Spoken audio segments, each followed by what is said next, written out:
It's official. It's totally official. Tucker Carlson, in fact, has landed that interview with Vladimir Putin, which is exactly why he is in Moscow, in Russia right now. And we're going to hear from him momentarily, because he just came out and he gave a little synopsis of why he's there. And it's important right now only because I'm telling you, you know what? There are a lot of people that don't want him there right now. I mean, it's that bad.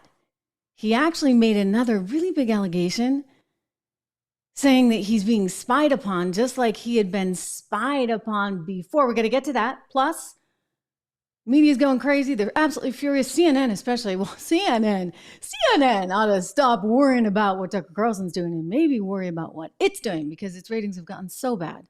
It's so bad over there at CNN that they are yet again trying to shake up the entire morning show. So a whole bunch of people are going to be gone. They're restacking the deck. And I'm going to tell you, it's not going to work. It's not going to work. And by the way, they ought to just put a bunch of robots in at this point, because no one has any personality. No one's allowed to have any personality. Thank you very much. I mean, that's just the way it is, right? That's the way they want it. And they're going to forever be in last place. So what? Who cares?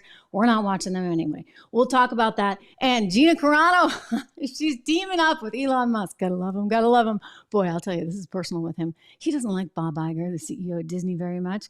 Remember, hey, Drew, can we play? I know we're going to save it for later, but remember this little gem. Remember when Elon Musk had a big shout out to Bob Iger at a recent event while on stage. I loved it. Advertisers leaving. We talked to Bob Iger today. I hope they stop. You hope? Don't advertise. You don't want them to advertise? No. What do you mean? If somebody's going to try to blackmail me with advertising, blackmail me with money, go f*** yourself. But go f*** yourself. Is that clear? I hope it is. So that was directed at Bob Iger, the CEO of Disney. Elon Musk does not like him. Gina Carano probably doesn't like him very much, although it was the other Bob, I think, that fired her. We're going to get into all of it because she's going for the jugular, and she's got Elon's billions behind her. Welcome to the program, everyone. I am Trish Regan. Good to have you here. We're live like we always are. Good to see so many of you, so many familiar names and faces now, so many of you who have joined the team of Reganites here. Thank you for that. I'm going to get to some of your questions and comments momentarily, but first, a reminder that we're brought to you, as always, in part by our friends over at LegacyPMInvestments.com. Legacy Precious Metals. These are the guys that you need to call. You know Charles, you've met him, he's come on the program a bunch. I mean, he sent my kid a silver coin, right, for Christmas. That was that was the highlight. I think that like Santa couldn't have even possibly compared with that. Anyway, he's a good guy and his team is good. So if you're interested in investing in gold or silver and you're worried about inflation, give them a ring, 1-866-589-0560, 1-866-589-0560. So we have had some interesting developments in the last 24 hours, and it has indeed been confirmed by Tucker. I assumed it was, and we talked about this yesterday, but there's been a new wrinkle, a new development, because we do now officially know that the media is going absolutely bonkers. They were doing so in primetime television last night on one cable network. Meanwhile, we know that Tucker is actually concerned about a few things, which we're going to get to, because he has every right, I think, right now at this particular moment to be worried about some of the things he's worried about. Nonetheless, let's hear from him first about why he went there in the first place. I so wholeheartedly think that it's the right thing to do, because you need every single perspective, even from the ones that you don't like. I don't know as he necessarily dislikes Putin, but the point is we need all sides. We have to have all sides, right? Here's Tucker. We're in Moscow tonight. We're here to interview the president of Russia, Vladimir Putin. We'll be doing that soon. There are risks to conducting an interview like this, obviously, so we thought about it carefully over many months. Here's why we're doing it. First, because it's our job. We're in journalism. Our duty is to inform people. 2 years into a war that's reshaping the entire world, most Americans are not informed. They have no real idea what's happening in this region, here in Russia or 600 miles away in Ukraine. But they should know. They're paying for much of it in ways they might not fully yet perceive. The war in Ukraine is a human disaster. It's left hundreds of thousands of people dead, an entire generation of young Ukrainians, and it's depopulated the largest country in Europe. But the long-term effects are even more profound. This war has utterly reshaped the global military and trade alliances, and the sanctions that followed have as well. And in total, they have upended the world economy. The post-World War II economic order, the system that guaranteed prosperity in the West for more than 80 years, is coming apart very fast, and along with it, the dominance of the US dollar. Well, gosh, I was going to tell you about gold later, but I might as well now. I mean, he queued it up. The dominance of the US dollar. I don't know if it's going to happen overnight, but listen, I'm interested in seeing this interview because he's absolutely right. There's been this shift in the balance of power. We don't have the status that we once had, and we need to reassess, I think, accordingly. And this is the problem. So now we're looking for what, $60 billion more over there in Ukraine. Wow, that's what's on display. I mean, you get the president out there in his special tie, his pin and his tie, saying we need this for Ukraine. I mean, it's a very interesting sort of juxtaposition compared to Tucker Carlson there in Moscow, and it's almost as though was it meant for Tucker? Maybe I'm making too much out of this, but to see Joe Biden today say, here I am in my Ukrainian pin and tie. I want you to see this clip. I'm wearing my Ukraine tie, my Ukraine pin, which I've been wearing because they're in dire straits right now, defending themselves against a Russian onslaught, a brutal conquest. The clock is ticking. Every week, every month that passes without new aid Ukraine means fewer artillery shells, fewer air defense systems, fewer tools for Ukraine to defend itself against this Russian onslaught. Just what Putin wants. Yeah, you know what? It's not plain and Peoria, as they say, right? Because I think that people have kind of had it. They feel like there's something that they don't know. And when you hear, as we have heard over and over and over again, about the leakage, shall we say, to be gentle about it, I guess we could say stealing in Ukraine of all of our taxpayer dollars going to, well, the guy who's the head of defense, who then gets fired by us, whose deputy also was siphoning off cash, who was fired by the head of defense, who was fired by us. I mean, it goes on. And you say, wait a second, can't we have some accountability? And people are like, no, you just have to do this blindly. And we're like, wait, what? Why? And so again, it is so critical. It is essential that we have all sides. You know, the amazing thing about nowadays is that we can get all sides. Here I am talking to you, you talking to me, and we're doing this in a live streaming fashion. Tucker Carlson's out there, started his own network. You have podcast after podcast after podcast. The information is flowing, and that is good. That is positive. Look, I'm a journalist. It's all I ever wanted to be. Well, not technically. I did actually want to be an opera singer. And then I was had a brief career on Wall Street. So, a few detours along the way, but I did start out when I was about 10 at the local newspaper. I'm a journalist. I want to hear from all sides. And then, thank you very much, I'll make my own decision. And you can make your own decision, but shouldn't you be entitled to see it all and hear it all? In the old days, all of the networks basically had a line into the administration a line into the networks. It still happens. And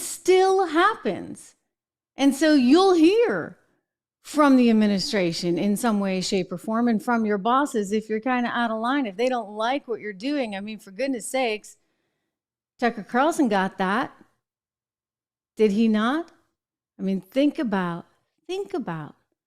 what happened over J6. Think about Chuck Schumer being on the floor of the Capitol Hill, going after him, going pretty darn hard. I mean, when you got a sitting U.S. senator saying it's kind of a big deal, and the bosses, I don't think they knew what to do. Watch this. Millions of Americans tuned in to one of the most shameful hours we have ever seen on cable television. Fox News host Tucker Carlson ran a lengthy segment last night arguing the January 6th Capitol attack was not a violent insurrection. I don't think I've ever seen a primetime cable news anchor manipulate his viewers the way Mr. Carlson did last night. So Chuck Schumer was really mad. They were all mad. Everybody was really, really mad. Well, guess what? They're mad right now. They're mad again. Apparently, according to Tucker, and I'll let him tell you, he tried to get an interview with Putin before. And then all of a sudden, apparently, had his phone tapped. He said it's happening again. That they're doing it again because he's contacting the people in Russia. You know, there's this little thing, the Patriot Act, which means if you ever contact anyone overseas like that, then they have the right to go through all of your stuff. So I guess they know my grocery list for tonight. I mean, look, this is what a journalist does, right? You have these contacts overseas, sometimes with places and people that the U.S. government doesn't really love or like. But you're supposed to have some autonomy there and the ability to be able to go out and get the story. But they don't want that. No, you're not allowed. You're not allowed. He said that he experienced this once before. Let's go back in time a little bit before I show you what he's saying now. Here's Tucker speaking about how they were tapping his cell phone back in 2021. But it's not just political protesters the government is spying on. Yesterday, we heard from a whistleblower within the U.S. government who reached out to warn us that the NSA, the National Security Agency, is monitoring our electronic communications and is planning to leak them in an attempt to take the show off the air. Now, that's a shocking claim, and ordinarily we'd be skeptical of it. It's illegal for the NSA to spy on American citizens. It's a crime. It's not a third world country. Things like that should not happen in America. But unfortunately, they do happen, and in this case, they did happen. The whistleblower, who is in a position to know, repeated back to us information about a story that we are working on that could have only come directly from my texts and emails. There's no other possible source for that information, period. The NSA captured that information without our knowledge and did it for political reasons. The Biden administration is spying on us. We have confirmed that. All right. So what's interesting about this is back in 2021, and you may have seen this at the time. I was like, what is he talking about? Like, is he really? I did not know he was trying to get an interview with Vladimir Putin at that time.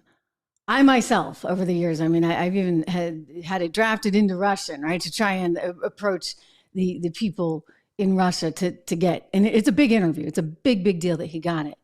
So there's this little clause that actually his old boss and my old boss put in to the Patriot Act. This guy's like the head lawyer at Fox, or he was. He got some big parachute deal to go away because, well, I don't know. He cost him $787 million with Dominion. Yeah, chief legal officer. Anyway, he put in place or helped draft this Patriot Act. And as a result of this thing, if you are having overseas communications with anyone that the NSA or the U.S. might consider somewhat interesting, right? Which would be, hey, I don't know, Dmitry Peskov, who's the chief press person over in Russia, or, you know, for me, it could be Venezuela as well as Russia, because I've talked to people overseas there. Like, look, like I said, they know everything I'm eating for dinner tonight, I think. I mean, it's not that exciting. But the point is, he said they were onto him and they knew about the story. And so they got the story killed. They got the story killed. Why? They did not want Tucker Carlson or Fox News sitting down with Vladimir Putin. Think about that. And you know what else? They could get it killed because you had management at the time at Fox that was too scared to do anything. So if you get a call and they say, hey, we hear your anchor's trying to get over to Russia to see Vladimir Putin and do this interview, and we don't want it to happen, and you don't have somebody strong enough to say, hey, guys, go take a hike. Well, guess what happens? The interview doesn't occur. So now, the good news for Tucker, and frankly, for people that want to hear more, is that he doesn't have to abide by those rules. He doesn't have any bosses.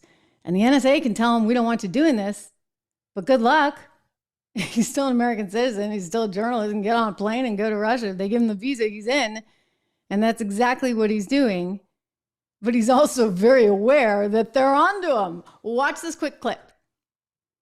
Almost 3 years ago, the Biden administration illegally spied on our text messages and then leaked the contents to their servants in the news media. They did this in order to stop a Putin interview that we were planning. Last month, we're pretty certain they did exactly the same thing once again. But this time, we came to Moscow anyway. So I don't know if it's technically illegal. I mean, again, I think that our old boss drafted this thing as part of the Patriot Act. And if you're talking to anyone overseas, boom, they can just whoosh in, and it's not right, and they shouldn't be able to do it. And that's, I remember people warning. It's what I did a story on years ago. The concern was, all right, you're going to cast a net because you want to go after people that you believe are going to do bad things to the country. And this was after 9/11. That's when it went into being. And so understandably so, they wanted to be able to get every Tom, Dick, and Harry that they thought could possibly be a problem. But when you write laws like that and you sort of change the freedoms that we have in the process, then that's that slippery slope. And that's also the issue of, be careful what you ask for, right? Because then it can come back to bite you in different kinds of ways and can be used outside of the scope of what it was intentionally designed for or originally designed for. And that may be the actual case. So, gosh, Tucker, careful. And I'll make sure to be cautious on my own grocery list. I'm telling you, this is really wild. The media, meanwhile, is just as angry as potentially anybody who's spying on his text messages. I got to tell you, I was a little surprised because I'm going to show you a clip from a show with a woman that I know and have worked with, and I know would love to have that interview, just like I would. I mean, any journalist would, with Vladimir Putin right now. And she's typically, pretty much a straight shooter and she's fair, but she does work for that one network. And I want you to see how she approached this story. And all I can say is, jealous much? Watch. Set. A massive shakeup in Kyiv coming as Putin is trying to court the MAGA GOP in the United States. In fact, one of the leaders of the MAGA GOP is in Moscow tonight. It's the man you see here with the MAGA leader Donald Trump, Tucker Carlson. Possibly there in Moscow to interview Putin. Definitely there as a Putin-supporting celebrity. Just listen to how Russian state media is breathlessly celebrating his visit. Independent journalist Tucker Carlson has flown to Russia from the U.S. via Turkey to Vnukovo Airport. He saw Spartacus Ballet at the Bolshoi Theater, had lunch in a nice restaurant, went for a ride around town, rode the subway. He charged his smartphone via a USB port and connected to a fast and free Wi-Fi internet. He charged his phone, although they're knowing the details about the fact that it was during USB port may give him reason to think twice about all of this. But look at them talking about him like a celebrity. Everything he does on camera, breathlessly repeated. Now, it is unclear if an interview between Putin and Carlson will take place, but if it does, it gives Putin a chance to sit down with a big supporter. It might be worth asking yourself, since it is getting pretty serious, what is this really about? Why do I hate Putin so much? Has Putin ever called me a racist? Has he threatened to get me fired for disagreeing with him? Does he eat dogs? These are fair questions, and the answer to all of them is no. Vladimir Putin didn't do any of that. I'll actually always remember watching that clip. I was standing in Ukraine 48 hours before the war began there. Well, Carlson then stood by Putin consistently all the way through. Okay. And that is why he can go to Moscow. She makes the point that she was in Ukraine at the time, and I'm glad she was. By the way, I'd really like it if Tucker would go to Ukraine too. I want to hear from all sides. Thank you very much. And so for her to actually say, hey, you know what? We shouldn't be hearing from Vladimir Putin. That's kind of dishonest, really. I mean, as a journalist, you want to hear from everyone. Now, maybe she thinks that, okay, Tucker can't give Putin the royal you-know-what treatment, right? Like she wants somebody who's going to go in and grill. Here's the thing I'm going to tell you about Tucker. He's smart, okay? He is smart enough to know every issue that's out there. What we actually wind up seeing, is this going to be a puff piece? I mean, who was the actor, guys? And remember the guy that went over there and did an interview with him, and it was nothing, right? Like it was a total puff piece. It wasn't any good. And it's like, okay, I don't think Tucker's really going to do that, because knowing him, he's trying to make news. So it may be all one-sided from Putin's view. It may be entirely that. But even if it is, isn't that okay? Don't you want to hear the one-sided view over there? I mean, we hear Zelensky. We can hear that one-sided view. And then maybe we should hear from some people. I mean, why not hear from everyone? Is that so outrageous? Apparently it is. Apparently it's totally outrageous because, I don't know, a member of Congress, Representative Adam Kinzinger said that Tucker Carlson's a traitor for doing this. He's a traitor for getting another side of the story. Come on. And then you get another guy, sort of old line conservative, that had a big job in the White House. He was the chief of staff to none other than Dan Quayle. I'm talking about Bill Kristol tweeting, perhaps we need a total and complete shutdown of Tucker Carlson re-entering the United States until our country's representatives can figure out what is going on. Because you're not allowed to interview anyone that Biden doesn't sanction. Is that the deal?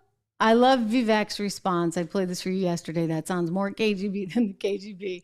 I'm telling you, it's really weird. But again, like the way network television and cable television has always worked is that there's sort of this, you scratch my back, I'll scratch your thing going on between administration and between management and thus the talent. And so Tucker made the point that he tried to go and interview Vladimir Putin a while back. Somehow somebody kind of important found out, it got killed. Well, now he doesn't have to worry about that anymore, now does he? Look, this is honestly, I think, the most interesting development of this particular point in time. I mean, the fact that we're here streaming, you guys are all tuning in. Thank you. It's great to see you again today. This story keeps growing, and we got plenty more to cover as well. But what's critical and what's interesting when you think about it is how this flow of information is now fast and furious and available. When I think back to when I was first at network television and I got a minute 30 I'd write the script, and then 5 people would look it over and they'd tear it apart and they'd say, no, you really should use this word, or this word feels too loaded, or this or that, or oh my gosh, right? Then finally, after a whole day's work, we get a minute 30. Gosh, I've already been on with you for how long? We've definitely passed the minute 30 mark. You'd get the minute 30. And then they'd say, we're going to give you 9 seconds only for your tag. Don't go 10. Don't go 10. Trust me. I mean, the stress of just being able to speak exactly within 9 seconds, let me tell you, that's a job in and of itself. So you see how tightly wound it is, how scripted it is, how deliberate it is, which is the opposite of what you're seeing right now, certainly here and certainly over there in Moscow with Tucker. So if information can get out there, what is a Biden administration to do? I mean, hey, they tell us one thing. Turns out the opposite is true. It's like, oh, what is that? Remember the scene in Seinfeld when George Costanza's like, oh, I'll be the opposite. Whenever the Biden administration tells you something, you just kind of have to understand that they really mean the opposite. You know, Joe, he's up there in age. He says the economy is great, but it's not. He says, that's not my son's laptop, but it is. My son didn't do anything wrong. Oh, no. I mean, he just pled guilty to a couple of rather big charges until that whole thing got unwound. Oh, no, that coronavirus couldn't possibly come from Wuhan, China, where they were actually doing experiments with this particular virus. Couldn't possibly. And yet it did. I mean, it goes on and on and on and on. So the more they sit there and they try and direct the narrative, the more they start to have problems, because we have this little thing called the internet, and we can actually talk to each other and we can share information. And look, I'm going to tell you this. I mean, first of all, number one, I'm a pretty responsible person and pretty responsible journalist.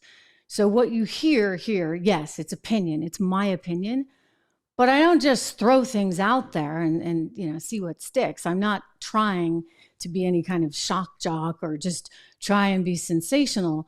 When I tell you that the Biden administration is just flat out wrong when they try and tell you that the economy is great, I got a great chart to prove it, right, Drew? Here's my favorite chart. I get all excited about this thing because take a look at the difference here between Trump and Biden.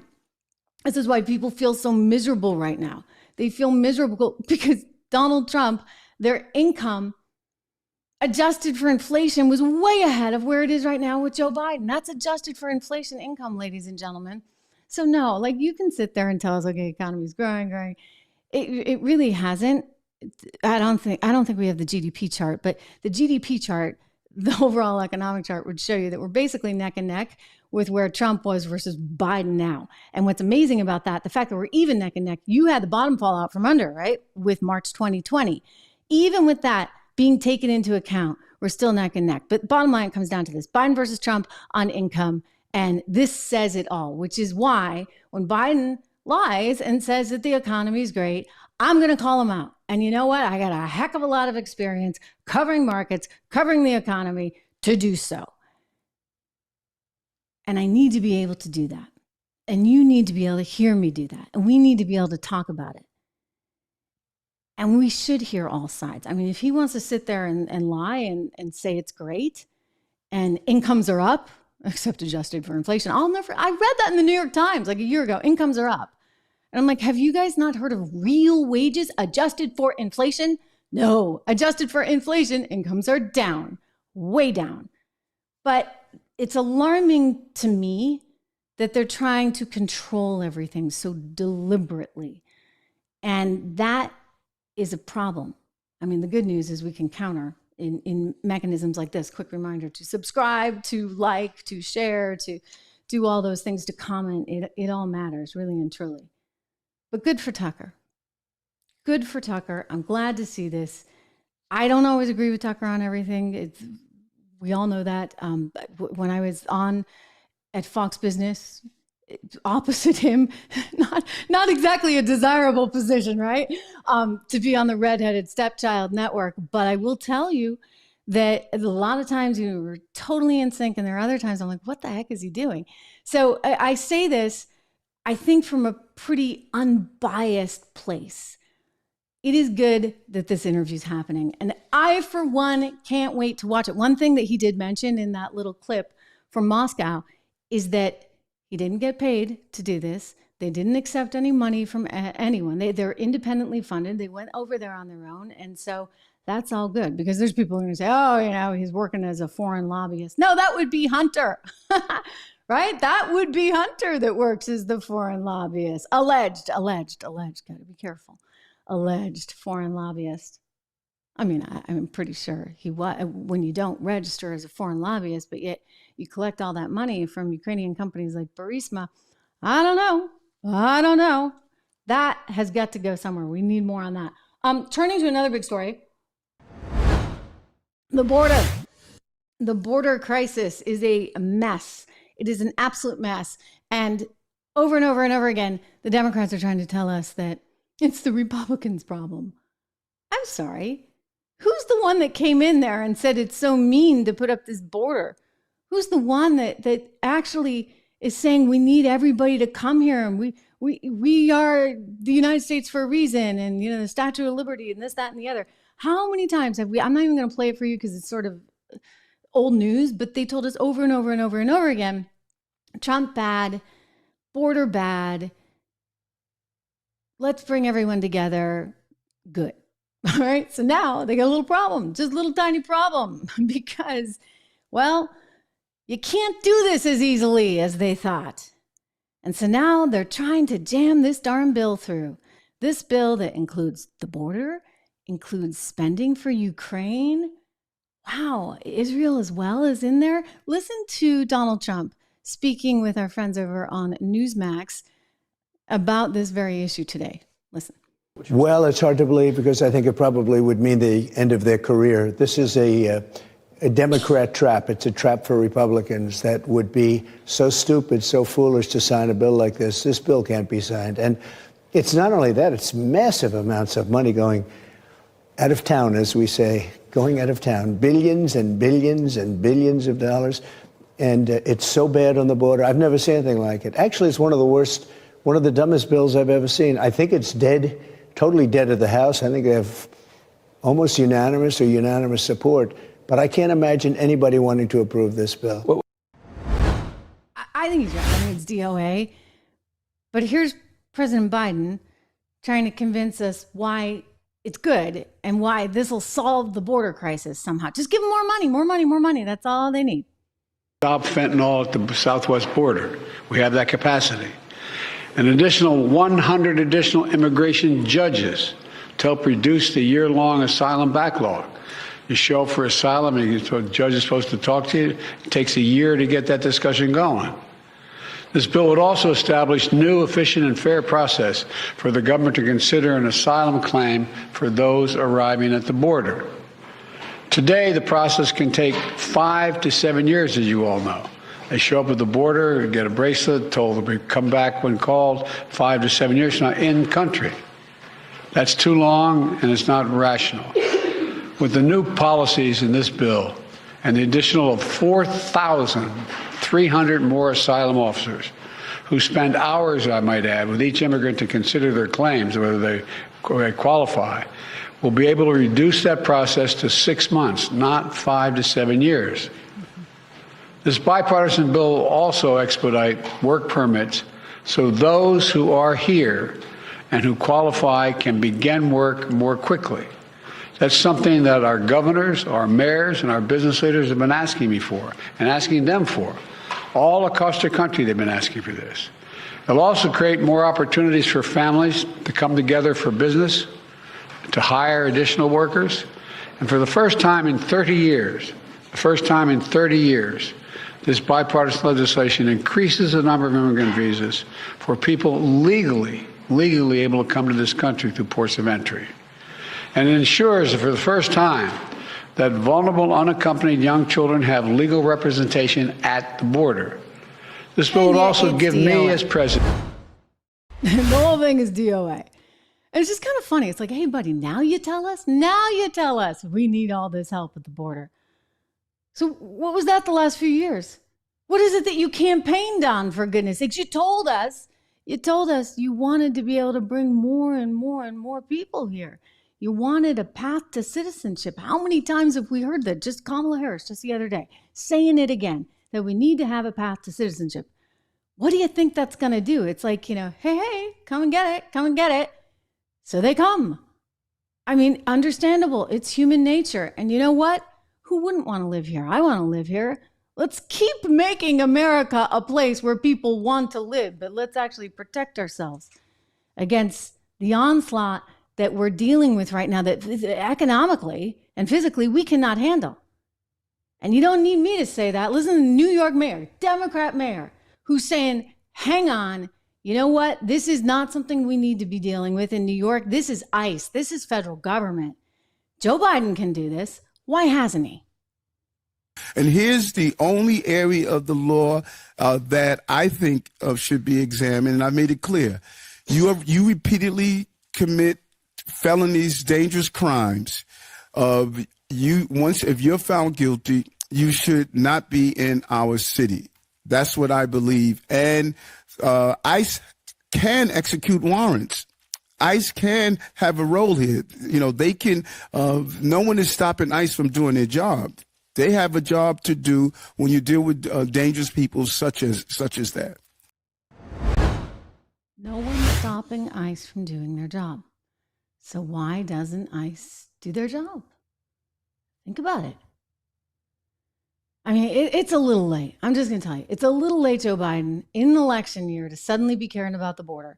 After you didn't care. And when you don't care for that long, you know what? It catches up with you. It catches up with you, buddy. And that's why you get a crisis right now. Take a look at the poll numbers. You see that America does not see him as being able to handle this at all. When it comes to the issue of border security, it's a new NBC News poll out, by the way. Wow. I mean, he just gets whacked on everything. But 57% say Trump can handle the border. Only 22% say Biden can. I mean, that's pretty dramatic. It's really dramatic. Economy, similar numbers over there. Competence. I mean, we're just at the basic floor of competence. Who is competent? 48% say Trump, 32% say Biden. So if I'm Biden, I'm starting to get really, really worried. Really worried. More on that in a second.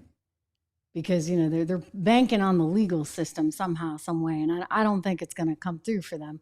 We did get an update on the immunity case that I'll share with you. But first, you know, I gotta play a clip from a wonderful broadcaster, wonderful guy, show, Dan Bongino. Do you like Dan? Do you watch Dan Bongino? We used to work together at Fox, and I really have a lot of respect for this man, and he's just a really good guy. And I can't say that often about people in television, in all seriousness, but Dan was very different than most people. And you can kind of count on one hand, right? Like those people that are just real people. He's a real guy, and a helpful guy, a nice person.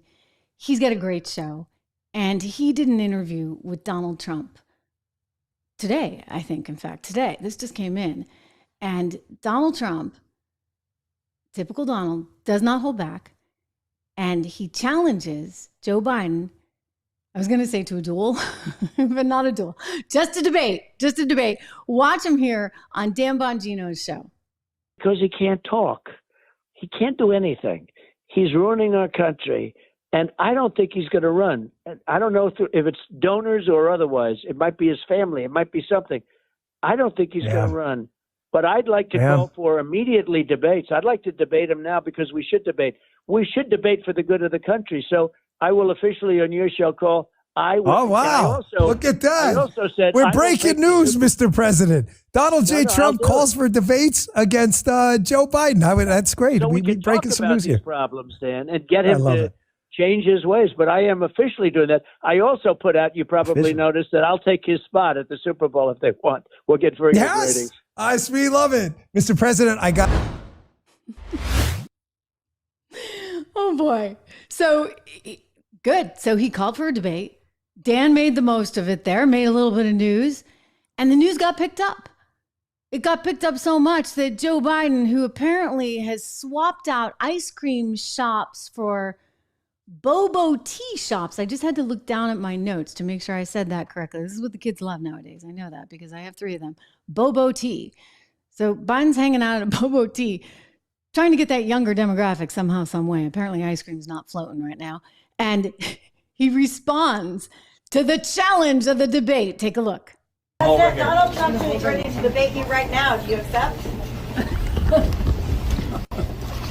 He just said that on radio.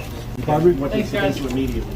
Immediately? Yes. Mm-hmm. Will you debate him? If I were him, I'd want to debate me too. Did you get that through? What did he, I might actually have to watch that little tail end of it again because I couldn't understand him that well there. Can we catch it just a little teeny bit again at the end? Donald Trump is ready to debate you right now. Do you accept? He just said that on radio. What guys. You immediately. Immediately? Yes. Mm-hmm. Will you debate him? If I were him, I'd want to debate me too. Okay, something about he doesn't really want to debate me, whatever. So go back to the tea, buddy. Go back to the tea. Maybe they get a little caffeine in there. It'll perk you up. So at some point they are going to have a debate, and it's going to be epic. It's going to be great. I know it. Nikki Haley, in the meantime, she's out there off in the corner saying, look at me, look at me, look at me, look. I can beat both of them. Can you, Nikki? I mean, the problem is we still have this system, there's 2 parties. And until that changes, we can have that conversation another day. It's just not really a valid time to have it right now as we're marching towards November. And it's pretty clear who the Republican Party is going to choose. I mean, unless you want to run on an independent ticket there, I'm not so sure this is going to happen for you. In fact, I'm pretty positive, unless something wild occurs, And something wild could occur, right? I mean, heck, we got a legal system that is quite something, and the Democrats are trying to exploit at every single possible turn. News today that the Supreme Court is going to have to hear this immunity case. That the appeals court, where it went first, said, nope, he's not immune, which now means it goes to the Supreme Court. Don't forget, this is the, basically, did he orchestrate some kind of, coup effectively? That's what Jack Smith is trying to get at. And one of the things that his lawyers have pointed out is that he's immune because he was the president of the United States. And they actually often go back to, look at what I just happen to have here. How do you like this? Constitution of the United States of America. Because, you never know when you're going to need it. Right?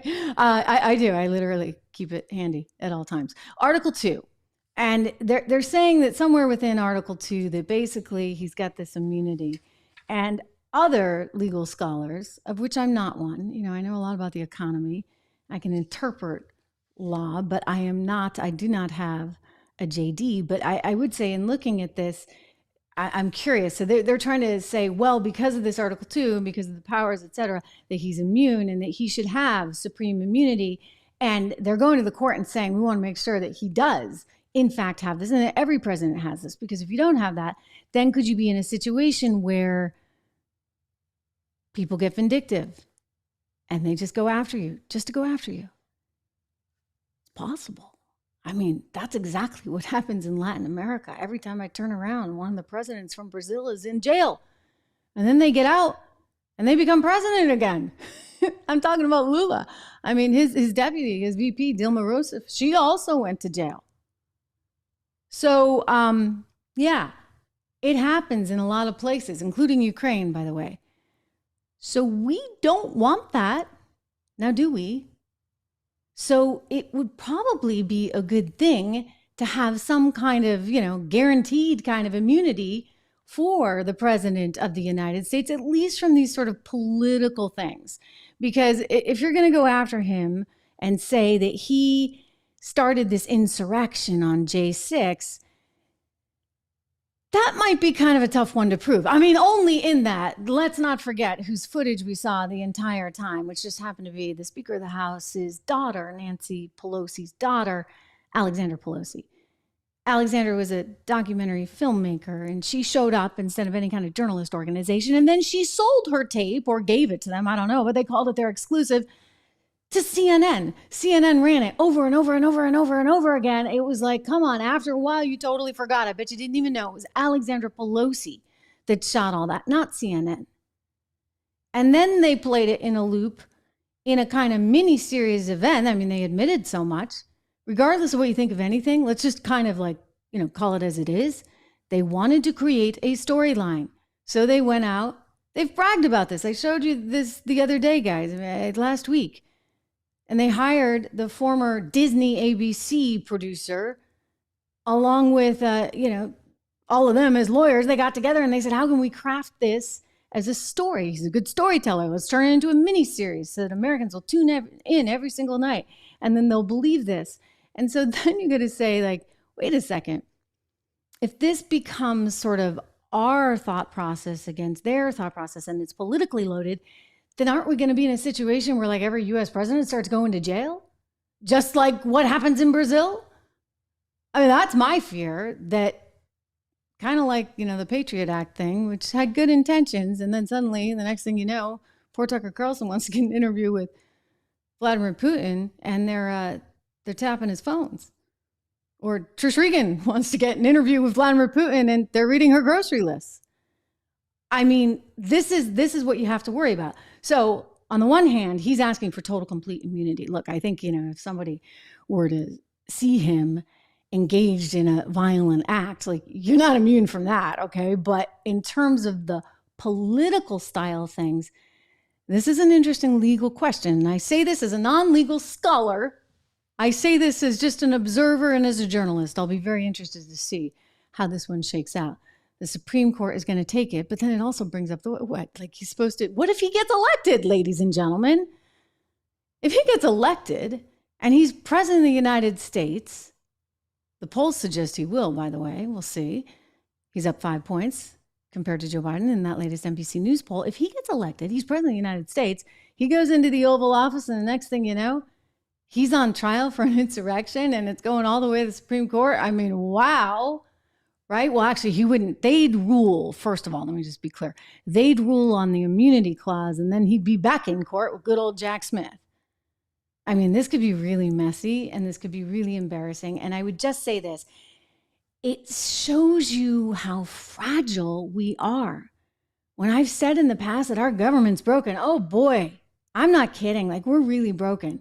When we're resorting to this kind of stuff, when we're resorting to the hiring of the ABC Disney guy to come in and weave a tale for the American viewership so that they'll believe one side over the other, you know what?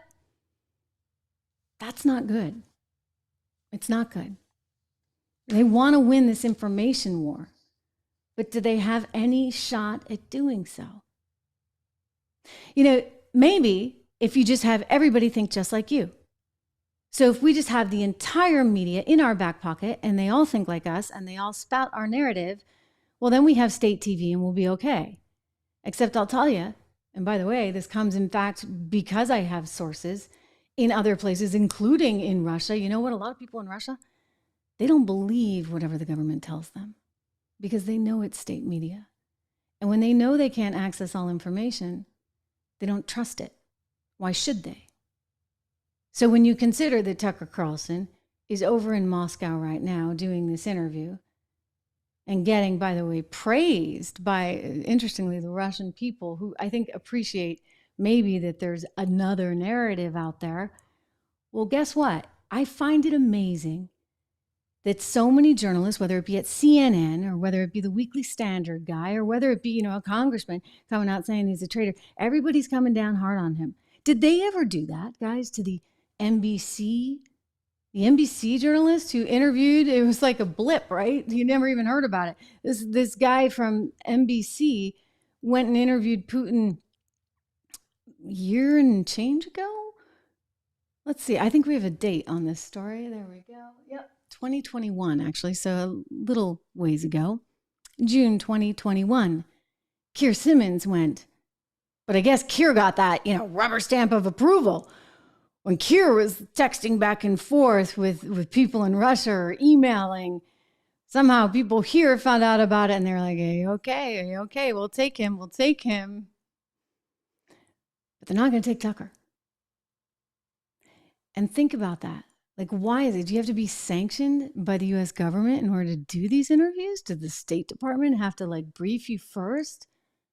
They were totally fine with Barbara Walters interviewing Vladimir Putin. Look at this clip, 2001, ABC's Barbara Walters, now deceased, creator of The View, incidentally, back in the day when it actually talked about real things, sitting down with Vladimir Putin, 2001. I would say that the United States is losing not in the military, but in the information. It seems to me that on the information field, terrorists are acting more aggressively and more offensively, and they are presenting opposition in terms of emotions. As to the military dimension, in our assessment, things happen the way they should. You know, I got the idea to look for that from one of you. I'm looking at your comments right now. One of you guys recommended that, and I was like, that is a great point. And you were making the point that she interviewed Castro in Cuba.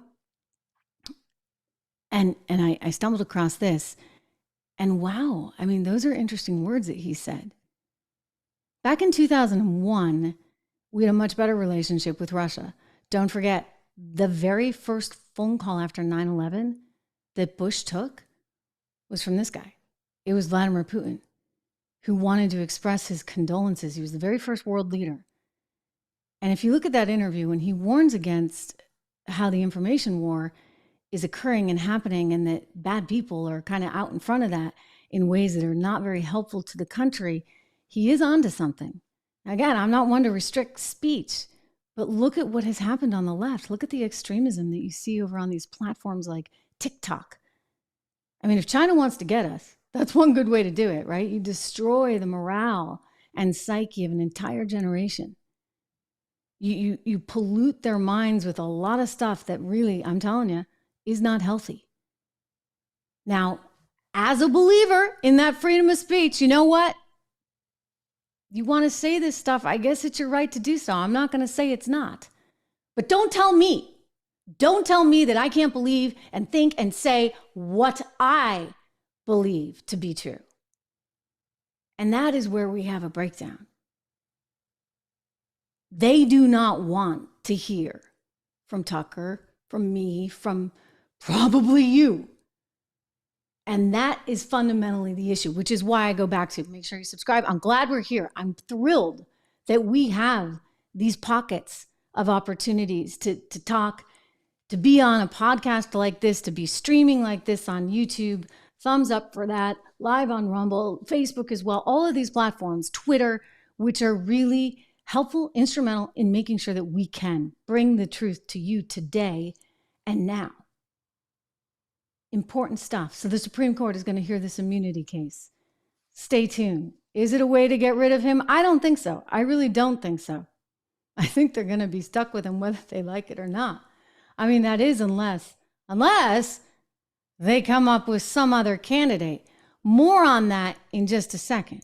But so long as we're on this theme, right, of government gone wild. I mean, it's pretty nauseating how big they seem to want to get. I mean, I know Joe's got a big ego and everything, right? A very, very big ego, clearly.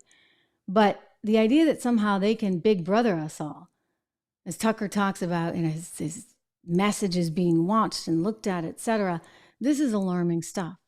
And it's not just confined to that. I mean, I want to play you something. It's important that you hear it because they're trying to go after everything, like just everything, even how you do business, as a credit card company. We got more coming up on that in a second, but I first just want to get to this poll number right now. Income versus inflation chart, poll numbers. You've got Obama hinting now at a third term, Biden plunging in the polls. Are they really going to be able to run this guy? I'm not so sure. I'm really not sure. Joe Biden versus Donald Trump, income adjusted for inflation. I played this one for you earlier. It's my favorite chart. I'm sorry, you're going to have to see it a lot between now and November 2024, because when people say, well, I don't understand, why don't people feel better about the economy? Guess what? It's this. Because they don't have as much money, in their pocket. Their dollars don't go as far. One of the reasons why, as you think about your dollars not going so far, you might want to look at some things like gold. It helps to, even out the portfolio when you're worried about inflation. And when you do that, give my friends over at Legacy PM Investments a call. Legacy PM Investments, that's their website. You can actually buy gold and silver directly right there. Or you can give them a ring, 1-866-589-0560. You're welcome to use my name, of course. It doesn't hurt to name drop, right? Or you can tell Charles you've seen him on the show. Again, I'm going to go out to some of these comments for all I know he's here. Anyway, good to see all of you in those comments, by the way. Dan, welcome back. David as well. Thank you for being here. John as well. Wow, Pat, good to see all you guys. So 1-866-589-0560. President Obama, could he do a third term? Well, no, because there's this little thing called, the Constitution that would prevent him from actually doing that. But what if there was another way?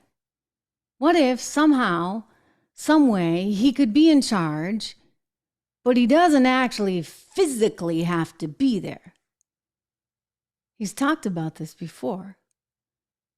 Some of you guys have talked about this before and referenced the clip I'm getting to. But if you don't know what this is, you have to see this. I'm telling you, you have to see it because it's kind of eerie, especially when you think about how Michelle Obama these days is waiting in the wings. I want you to look at this clip from a couple years ago. This is Barack Obama sitting down with Steve Colbert on 60 Minutes. I guess that was sanctioned media. There you go. And saying something that I guarantee you was not off the cuff, was not a mistake and was actually kind of deliberate. Watch.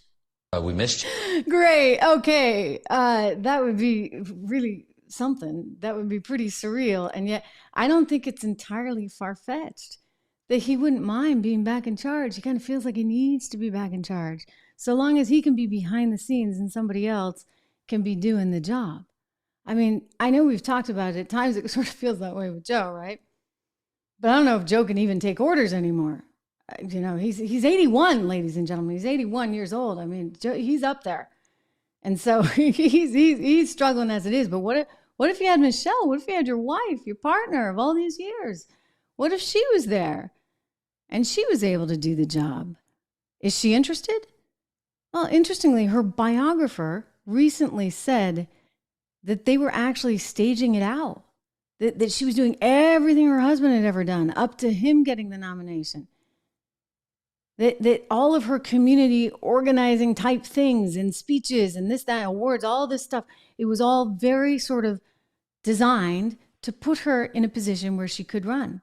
Now, maybe their thought process was next time around, or maybe when you look at these numbers, you start saying, maybe it's this time, hun. Maybe it's time. This is our calling. Take a look. NBC News says that if the election were held today, Joe Biden would lose because Donald Trump would beat him by 5 points. And then when you look at issues like the economy, it's very clear. This is fascinating. 48% say Trump does a good job. 32% say Biden.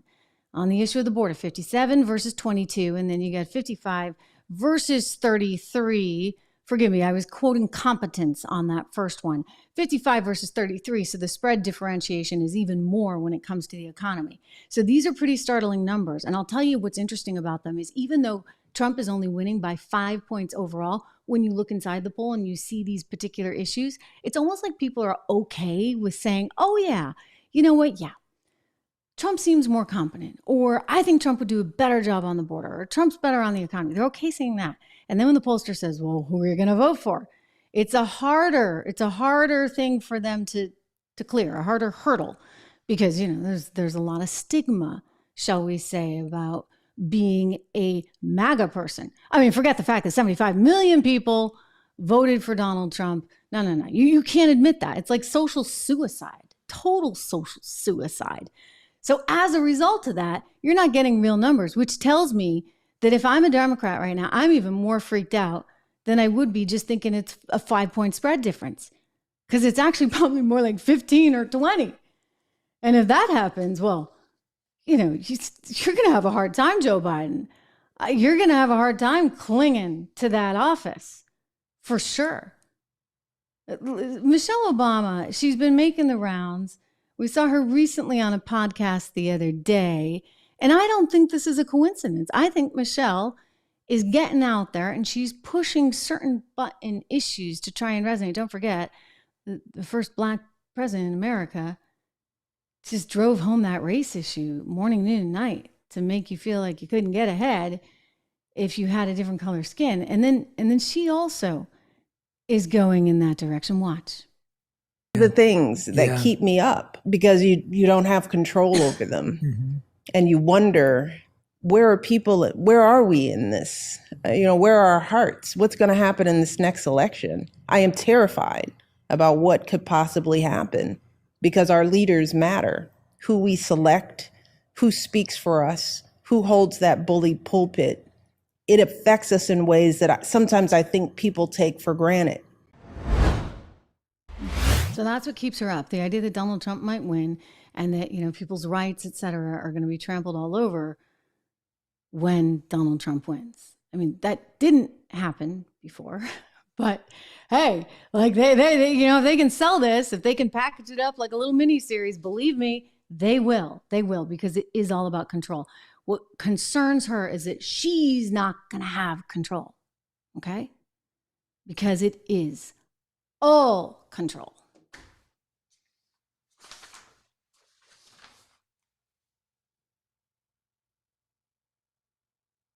The things that keep me up, because you don't have control over them. Mm-hmm. And you wonder, where are we in this? Where are our hearts? What's going to happen in this next election? I am terrified. Terrifying. I sat down with somebody who's terrified for different reasons, and he worries about control as well. And that would be the head of the Electronics Payment Coalition. We spoke just a short time ago. I want to play a clip from this. Take a listen. It is government gone wild. Can we say that over and over and over again? Please, come on. Enough already. I mean, we've got to get back to our roots, people. We have got to get back to independence, to a smaller, leaner government that's less involved in each of our lives. Speaking of which, we got the perfect story to tell you about today. You know, they want to take away all your rewards on your credit cards. Yeah, that's the latest and greatest. How this makes any sense, I do not know.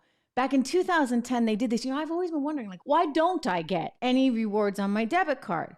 Why do I only get them on my credit cards? Well, there's a reason for that. Because back in 2010, our government put in a bill, thank you very much, that actually stripped consumers of the rewards that they would get on their debit cards. And guess what, ladies and gentlemen, they want to do it again. And this time, they want to do it on your credit cards. Wow, this is crazy. I am so happy to bring to the program today somebody who knows all about this and is pretty fired up about this. This is Richard Hunt. He's executive chairman of the Electronics Payment Coalition. Richard, welcome to the show. Hey, Trish, thank you. I got to tell you, like, my husband travels a lot for work, and I'm like, okay, at least we got miles. You know, he's gone and we miss him, but at least we get the miles. So you're telling me I'm not going to have any miles anymore?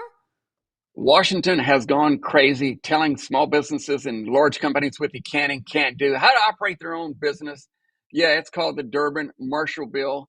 It goes directly at credit cards. Look, credit cards are something people use many times on a daily basis. Some 250 million Americans have a credit card.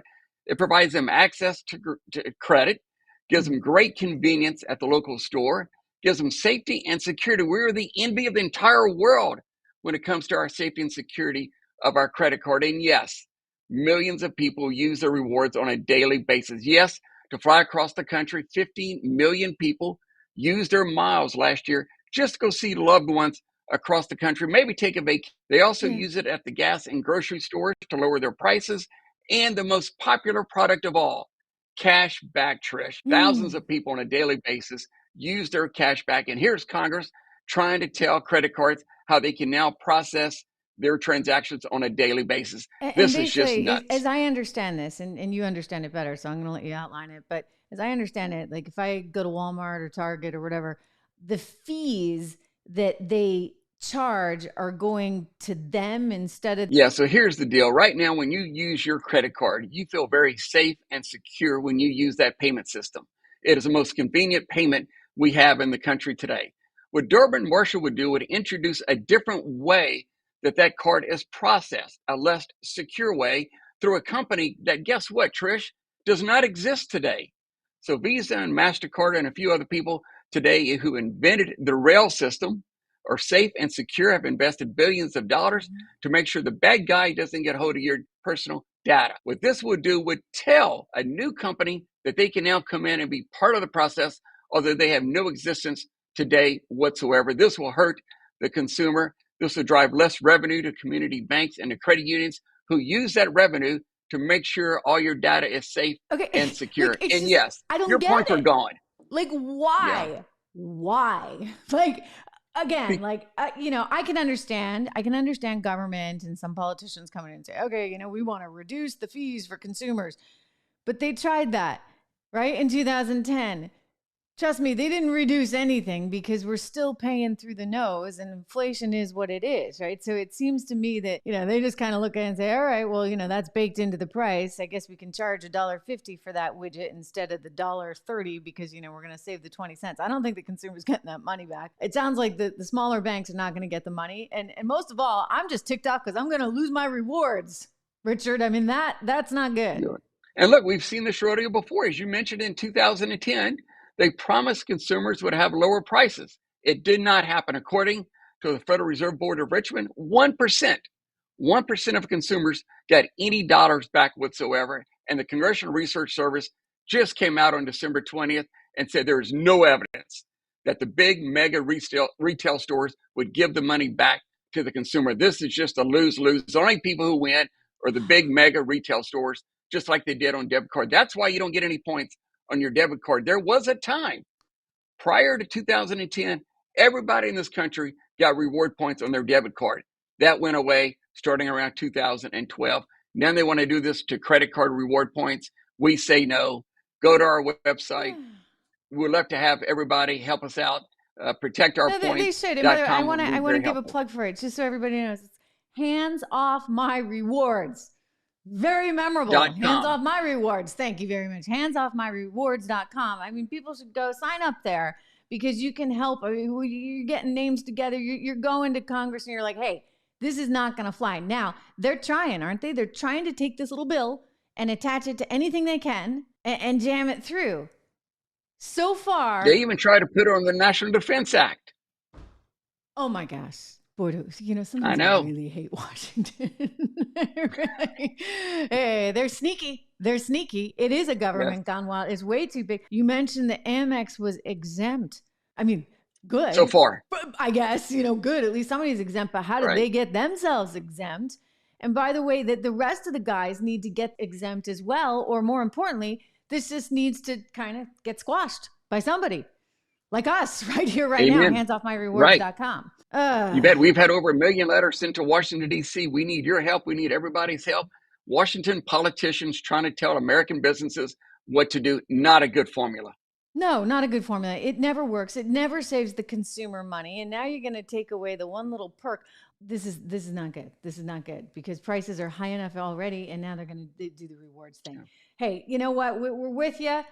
I want to encourage all my viewers right now. Go check it out. Handsoffmyrewards.com. I want to thank you for being on the show. Richard Hunt, thank you. Keep up the good work. Keep trying. You bet. Thank you. Keep Washington out of our wallets. For sure. My thanks to Richard Hunt. Wow, we're just talking about Target and we're talking about Walmart.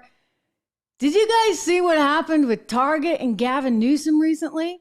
As we think about all the challenges we face, as we think about safety as an issue, as we think about our own personal safety, about the safety of employees, et cetera. I mean, look, store after store after store is pulling out of San Francisco right now, out of California, many of them, but out of San Francisco, where I used to live, where he used to be the mayor, actually. I mean, stores are like, well, we can't be here. I mean, you've seen it with Whole Foods. You've seen a number of hotels actually just get up and leave. Like they're willing to just write off the debt and say, well, here are the keys. We don't want this anymore because this place is too messed up. It's too dangerous. Well, shoplifting is a massive issue. It's a massive issue all over the country, but, kind of acutely, I think, in California. Governor Newsom, he doesn't think so because he's off in La La Land, literally. And he was at a Target recently where he witnessed a shoplifting, and the cashier, he was stunned. She blamed the governor. She didn't know it was him. He's like, wait, aren't you going to do something? And she's like, well, the governor won't let us. Let's take a look at this. This is Gavin Newsom. He's in a Zoom meeting here, and he starts telling this story. And, I just wish some of these people would get grounded in a little bit more reality. Take a peek. Says, sir, you dropped this. And he comes back, picks it up, and keeps walking out. As we're checking out, the woman says, oh, he's just walking out. He didn't pay for that. I said, well, why don't you stop him? She goes, oh, the governor. I swear to God, true story. On my mom's grave. The governor lowered the threshold. There's no accountability. I said, that's just not true. And I said, we have the 10th toughest, $950, the 10th toughest in America. She doesn't even know what I was talking about. By the way, it's the 10th toughest in America. Look it up. No one gives a damn about that. And I said, it's just not true. They're still stopped. They said, well, we don't stop them because of the governor. And then she looks at me twice, and then she freaks out. She calls everyone over, wants to take photos. I'm like, no, I'm not taking a photo. We're having a conversation. Where's your manager? How are you blaming the governor? And it was, $380 later. And I was like, why am I spending $380? Everyone can walk the hell right out. Not fair. Not yeah, why are you spending money when everybody else can just take it? Think about that. Think about that. She blamed you. I think she's right. I think she's absolutely right. And your attitude is, where's your manager? annoyed that she actually called it for what it is. Look, Gavin Newsom has done a terrible job in California. I can't even imagine him on a national stage. He looks good. He's got the cute kids and the wife and the whole shebang, right? And I wouldn't be surprised if he's angling to be Michelle Obama's VP, in all seriousness. I could see that one happening. I really could. But remember his policy choices, all right? I'm sick of like, who's the nice guy or the nice girl or whatever. You know what? We need people that can get stuff done. We need people that can keep us safe. We need people that can keep the wheels on the bus for our economy. And it's not Gavin Newsom. Even with the cute family and the facade, it's obviously not Gavin Newsom. You know, so long as we're talking about California, Disney is a company that comes to mind. Don, this one's for you, right? Because I know how much you love to hate Disney. I'm talking to one of the viewers. It's good to see all of you back here. I do appreciate it. I'm going to talk to you in just a second about some of the comments I've seen coming in, because we still have to think about this VP thing. Kellyanne Conway has said a few different things today. Earlier, she said it was going to be Ben Carson, Dr. Ben Carson. And then later she was on Fox and said that she thinks it's going to be Tim Scott. So take your pick. Someone, I don't know. I mean, I maybe my woman thing is off base. Maybe women don't really like other women that much and it wouldn't succeed. I just think he's got to close that gap somehow, some way. So curious to see in the comments, who do you think should be the VP? And I'll weigh in with some of what I'm hearing behind the scenes as well. But first, Gina Carano is suing Disney for wrongful termination, and she's got the help and the backing of none other than Elon Musk. How do you like that? So just to back up for a second, Gina Carano was a Disney star. She was supposed to be in Lucasfilm's production, you know, that'd be the Star Wars guy. She was supposed to be in George Lucas's production of Mandalorian. Am I saying that right? She's like a former like serious MMA fighter and all this stuff. And so she had this big part and they took it away from her. And they took it away from her, she's alleging, because she didn't subscribe to the whole pronoun thing. Right? Like, and you can't do that, apparently. If you're a Disney employee, you gotta buy into that. And if you don't, well, then you are canceled. End of story. This is what Gina says happened to her. She actually went on to Tucker's show to talk about it. And I want you to hear what she's saying. It's not fair, it's not right, but here, in Gina's words. Hashtag trans rights, and I wouldn't put my pronouns in. Like, they kept on it pressuring, and finally I just said, I'm not doing this. So she wouldn't put her pronouns on her Twitter account. And she got fired? Listen, Elon Musk has already said anybody that wants to come forward with these kinds of issues that has been fired, if you've been fired unfairly, unjustly, because you wouldn't subscribe to a certain, you know, ideology that they want you to have, then he's your guy. All right, he's your guy. And so now Gina has announced that she is filing suit against the Disney Corporation. And she's got Elon's backing. So I think this is going to be kind of entertaining to watch. Because, well, it's Elon. And it's a little bit personal. Because don't forget Bob Iger. He's the guy that said no more advertising on Twitter. Forgive me, X, formerly known as Twitter. Bob's like, okay, we're not going to advertise there anymore. He's like, why are you singling X out? Like, there's plenty of other platforms that you could single out. Why are you singling X out?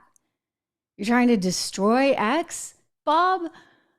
He let him have it. He let him have it at a recent conference. Here he is doing an interview with DealBook and CNBC. Just watch. Advertisers leaving. We talked to Bob Iger I hope today. they stop. You hope? Don't advertise. You don't want them to advertise? No. What do you mean? If somebody's going to try to blackmail me with advertising, blackmail me with money, go f*** yourself. But go f*** yourself. Is that clear? I hope it is. Hey, Bob, if you're in the audience. Well, let me ask you then. Okay, you heard that. Hey, Bob, if you're in the audience, from Elon. It was directed at Bob Iger, who Gina Carano is now effectively suing. Well, he's the CEO of the company. So she's suing Disney and the Lucasfilm division. She announced this. It's happening in California's federal court, and Elon's backing it because, of course, he's pledged to finance any of these lawsuits from people who say they were discriminated against by their employer because of their statements that they made on social media. She writes in a statement, Gina Carano does, that Disney also defamed her, she alleges, by, quote, mischaracterizing her social media posts and her character, resulting in the loss of her agent and her attorney, as well as future employment opportunities. I mean, they really they dug in, right? She writes, quote, we rely on our leaders and people in positions of power to be just, cool-headed, and steady-handed, and to be able to listen to all sides of the story, keep the peace, and act justly. Yeah, good luck with that, Gina. Good luck with that. However, she goes on, quote, some of us have just been unjustly singled out, harassed, persecuted, and had our livelihoods stripped away because we dared to encourage conversation, asked questions, and refused to go along with the mob. She lost her job, allegedly, over this. Yeah, and there's another interesting plot twist here because the company that wants to be so woke and so special and this, that, and the other, you know, they got the 7 dwarfs that are no longer dwarfs, Snow White and the 7 dwarfs, but it's just Snow White now. The remake, well, they managed somehow to single-handedly, just in one easy swoop, totally alienate the dwarf community because it's no longer dwarfs. I mean, they had like 7 tall people. And you know, all kinds of genders and, you know, gosh, no, I don't know what the pronouns were. Like, you're putting me on the spot now, okay? So Rachel Zegler, who you may or may not know, this is the woman who's going to be Snow White. She was allegedly, per some of the scuttlebutt online, kind of instrumental in some of this. Don't forget, you know, she was whining and stuff back when she was in West Side Story because I don't think she got invited to the big award ceremony, et cetera, et cetera. And she started accumulating more and more of a voice, and she was all over the pronoun stuff, like you know, champion of the pronoun stuff. So she started tweeting out a few things. Let's go to those tweets where she says, like, this is just the right thing to do. You have to choose your pronouns, and don't you ever make fun of pronouns. You see, I guess that was Gina's fault. She dared to make fun of the pronouns. And as Rachel says, you don't do that. No, you do not do that. Let's watch Gina again. I think, what was it? Beep, bop, boop. I love it. Hashtag trans rights, and I wouldn't put my pronouns in. Like, they kept on it pressuring. And finally, I just said, I'm not doing this. So again, I think ultimately she went with bebop boop or something like that. And she brought on everyone's wrath. And Disney was like, see ya, bye-bye. But not only did they do the see ya, bye-bye thing, but then they kind of used her as an example. And she says, therefore, defamed her by mischaracterizing her. In other words, she just was like, let me ask some questions. So Disney is getting sued here. Let me quote from another part of this. Disney bullied Ms. Carano. This is what her lawyer is saying, trying to force her to conform to their views about cultural and political issues. And when that bullying failed, they fired her. Punishing employees for their speech on political or social issues is illegal under California law. I love it. I hope she gets a massive payday. You know, they're going to say, well, this is like the Gina Carano thing with Reid Hoffman because he's from LinkedIn. He's got lots of money and deep pockets, and no, you know what? That's not this. It's very different. First of all, she's not suing a person. She's suing a corporation. And she's also not suing somebody who's going to possibly be the Republican nominee for president. So it's entirely different. I mean, granted, it helps to have a benefactor, but I think this issue cuts really deep with Elon Musk. I mean, one of the reasons he bought X, don't forget, was because he was concerned about people's inability to express their opinions. So she really took it on the chin for this. She was in a whole lot of trouble. Her career has not been able to really succeed. I mean, I guess she has a little bit of a space in the conservative media. I know that Ben Shapiro's team, I think they picked her up and she's doing a movie with them, but I'm sure it's nothing compared to where she was heading and the trajectory she was on at Disney. And because she's not willing to say or label herself with pronouns, her career is over. I mean, how is that fair? It's not fair, ladies and gentlemen. So this kind of stuff, I'll tell you, it has to end. All right, do we have any ideas on who's going to be the Vice President of the United States of America? Thank you very much, or at least topping the ticket with Donald Trump. I see so many of you guys, you really like Governor Noem. That's very interesting to me, and I think a good sign. She's a very smart woman, very cool, level-headed. Whether or not she plays as much on a national stage and also with women, et cetera, these are things that we have to think about. But I think it's fascinating that there's such a sort of a surge of support. And I think that's good. I think that's a good sign. You know, I will say this, we get tons and tons of people, which is also a really, really good thing. Yeah, David, you like her too. That's interesting. So many of you guys really like her. I see Tulsi's name a lot too, but don't forget she's a Russian spy, right? Just like Tucker. That killed me.